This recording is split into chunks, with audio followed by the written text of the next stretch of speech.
Welcome back, everyone. So it is 50 past and time for your tropical update. But of course, breaking news that we here at the Weather Channel have been bringing to you since just around midnight Eastern, 8 o'clock Pacific time. An earthquake striking off the British Columbia coastline, 7.7 in magnitude, and there are still tsunami advisories in place. You can see right now that the wave heights are still around in the 5 to 7 foot range. There are also advisories which extend down all the way past Oregon into the Northern California area, just off the coast here. So again, no damage reports have come in, which is definitely good news, and we hope that it stays that way. And as for those of you who do have friends and family in Hawaii, or maybe somebody who's traveling there on vacation, tsunami warnings have been issued. We're talking 5 to 11 feet in terms of the wave heights right now, but at this point we do not have any further details to bring you other than we have not had any reports of damage or injuries, and that is what, again, we want to continue to be able to say.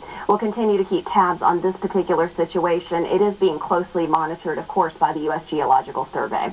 Let's go ahead and talk about what's happening in the tropics, and this is a name you have come to know very, very well over the course of the past few days. And it is Sandy, and you can see it is still a Category 1 hurricane. We do have tropical storm watches as well as warnings in specific right now off the South Carolina and North Carolina coastlines. Now remember that we are anticipating to see those watches and warnings get expanded further north as we journey throughout the day, and that will be, of course, as Sandy makes its move further off to the north. So 75 mile per hour sustained winds right now, minimum pressure 960 millibars, which is definitely getting low out there. Northeast movement right now present at 14 miles an hour. So we really haven't seen too many changes during the span of the overnight. And of course, we'll be actively anticipating that 5 a.m. advisory to find out what the hurricane hunters have been able to investigate with this system so far. So right now, again, here are the projections for Sandy, and I know a lot of you were just absolutely crossing your fingers and toes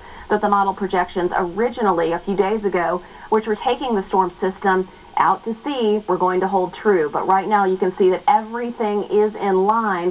What we don't have the specifics on as of yet is that exact point of landfall. So right now you can see that it could be anywhere across from areas including New Jersey all the way up further north, possibly even some landfalls happening in spots like Massachusetts even have been projected, but that's further north, and generally our forecasters here believe that it is not going to make landfall that far north. Regardless of where that exact point of landfall is, we always tell you here at the Weather Channel, for very good reason, not to get hung up on where the landfall is. You need to get prepared in any of these locations because you've already begun to see some of those lashing winds and rain happening across the Carolinas. And of course, we're going to have more of those reports as, again, we watch that northwestward turn happening with Sandy. We do believe the timing of the landfall is going to be sometime between late Monday and projected into early Tuesday. And you can see